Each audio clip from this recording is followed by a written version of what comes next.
Merci beaucoup pour la parole.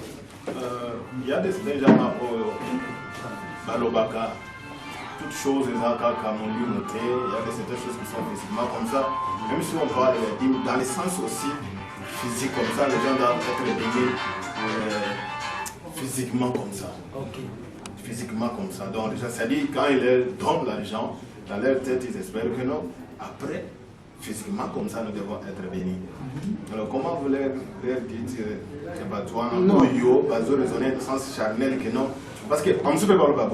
Quand on se retrouve comme la Bible, c'est des choses qui sont physiquement comme ça, ou les autres physiquement comme ça. C'est le cas où non, si on donne physiquement comme ça, c'est pour reçu la bénédiction physique. Donc, on donne pour qu'on soit béni.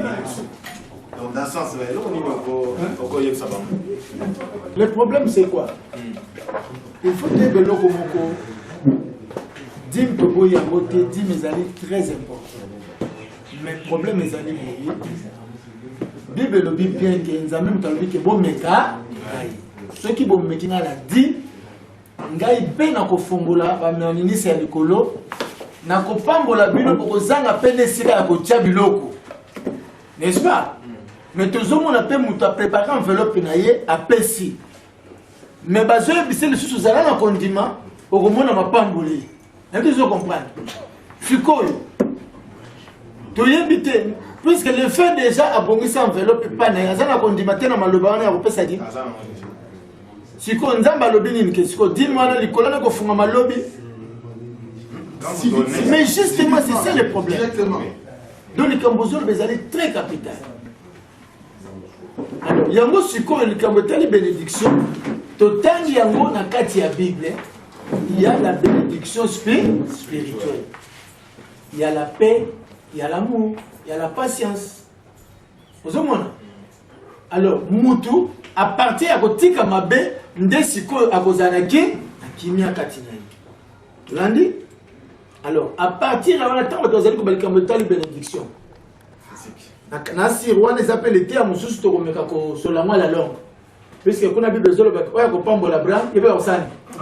Bambolaye. Balobi Abraham. Il fallait que qui est Abraham? Abraham. Pendant que Pambola Abraham. Mais tout ça, vous revenez toujours dans le monde spirituel. Comment maintenant vous expliquer ces gens-là qui restent chers ou qui attendent la bénédiction physique? Voilà, tant toujours le physique, la chair. Toujours la chair céleste et non la chair terrestre. Yo kala ndenge ozalaki mutabituma ozomona ntango opesi dine po obunda obanda kosala nini obanda kosilika te sikoyo physiquement tokomonake moto asala nini ate batumbola azosala nini azobunda lisusu te nde wana tomoni bénédiction physique puisque quand on dit physique ce qui est visible, Dieu le bâti. Alors, nous avons que Mouto a béni spirituellement. Tant que nous avons aux autres le balandé l'esprit, et aux autres en pratique. Bafingi au bundi. Au tien de poison. Tant que nous avons sa poison, aux autres poison, c'est qu'il y a 4 noms les années. Bon, on a déjà des années. Ils ont richesse. Donc, physique au Bible, les oloba, na physique au Batbazoloba, ils ont bloqué balé kesen. Aux olans, ils ont bloqué balé kesen. Prévenez que le Kabazoloba, semence. C'est écrit. Mais c'est quoi? Tant que je vais le les semences, tous exemples. Qui va s'aimer? Ce sont les croyants ou le serviteur de Dieu? Serviteur de Dieu, serviteur de Dieu. Nous sommes serviteurs de l'échange. Parce qu'il y avait un semeur qui était sorti pour s'aimer. Mais le lorsque tu as s'aimer, il faut s'aimer. Parce que tous ont atteint la classe. Quand on parle de la semence, on voit quoi? Graine, non? Bon, graine, la Bible Benyamoni. Dans le livre 11. Hein? Voici ce que signifie cette parabole. La semence, c'est la parole de Dieu. La semence, c'est la parole de Dieu. La semence, c'est la parole de Dieu. Alors, ceux qui se combinent pour le but que tout c'est même le logo. Donc, il y a dans l'acte 7. Ne vous y trompez pas. On ne se moque pas de Dieu. C'est ce qu'un homme aura semé, il le mentionnera. Je peux continuer ici. Celui qui sème pour sa chair mentionnera de la chair la corruption. C'est le bâtiment, je vais vous semer blonde. Ndako mbongo, c'est physique, c'est spirituel, c'est physique. Mais ce qu'on le fout, c'est dans nos années. D'accord? La corruption. La corruption. C'est que Bazab a fait. Dis, mais c'est très important. Donc, tout ça, pour ça, il y a des questions. Pour tout ça, éclaircissement. Pour Bible le Bina, aux 4 et 6, les bottes à l'anglaise, aux Anakoyeba.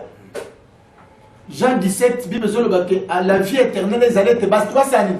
Baye bayo. Nzambe moko, na mwana yo. Or, objectif principal de Bazab pour l'église, il faut avoir connaissance.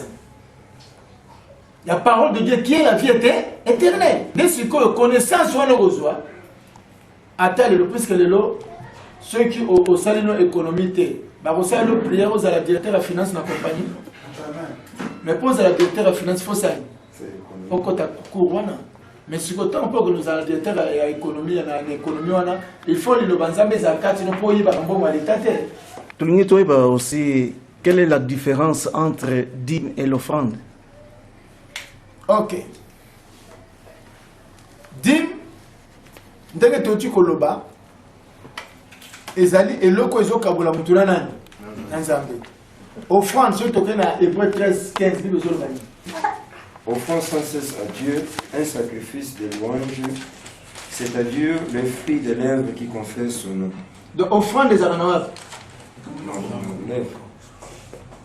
C'est que mutu alongola nanu pensée charnelle evanda kati na ye pona liloba nani ya Nzambe atika pe koloba yango na ndenge ya mayele ya bato. Dieu mezali connaissance evandi kati offrande eza maloba o ezobima.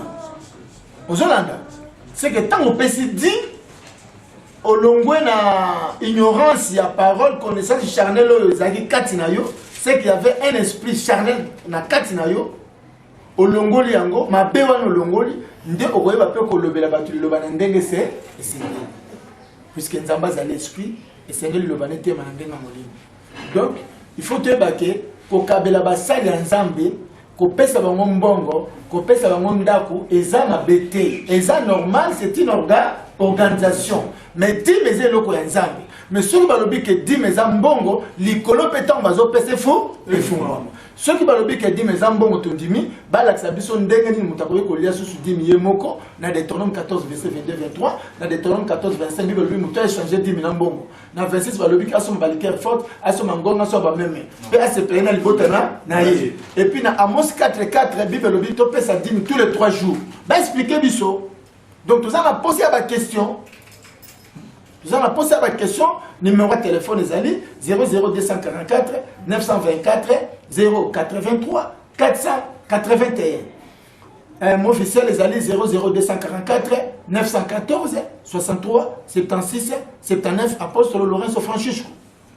Ok, nous ne comprenons Angola, pas. Luanda. Ok, tu comprends, selon votre explication, vous avez dit ici que Kokabela, pasteur, ils ont un BT, tout ce que vous voulez au PC. Mais constat, na kati na l'église, ezali soko pesaka donc offrande te comme bongo ozali modi don Nzamba ko pambola yote. Mingi balobaka jamais okoya na ndako ya Nzambe maboko pamba. Ozoya na ndako ya Nzambe donc yaka pe na mbongo. Soki musala ba fotiyo il faut opesa pe dim na yo 1/10 opesa yango. Dim eza lokola tango kopesa Nzambe pour ba bénédiction et banda koya na génération nyonso descendance na yo nyonso tout ça. Alors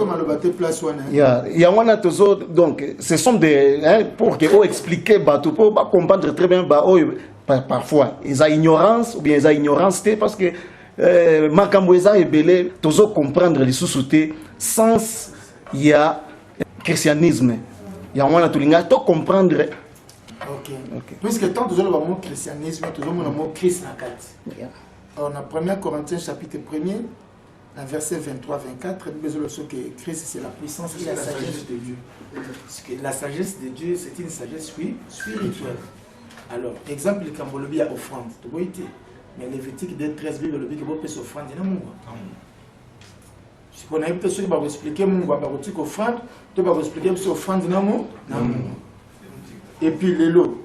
Ceux qui vont le dire que dîme, tu peux savoir pasteur, c'est faux. Puisque la Bible dit dans Malachie 3, dit que apporter à la maison du trésor toutes les dîmes, afin qu'il y ait de la nourriture dans ma maison.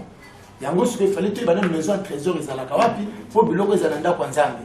Or, tu as vu que la Bible dit que celle qu'on a scène à 24, avant de rater un dako et tomber dans le boko. Vous avez il y a un autre lobby boyké, 10 000 que les gens ont dit, les colos pesani et fou. Le problème, c'est quoi? Banzambe bazali ebele, Nzambe ya libumwasani bazali, Nzambe po afandi na wapi na likolo, na Psaume 113 verset 5 à 6, azotala na se azomona likolo na se pasani azali. Siko batunde siko bazo pesa 10 000 selon bango na Nzambe ya libumu na Philippiens 3:19 tina 20. Nzambe na bango libumu na bango, bango bakansaka makambo ya likolo te mekaka makambo nini ya se.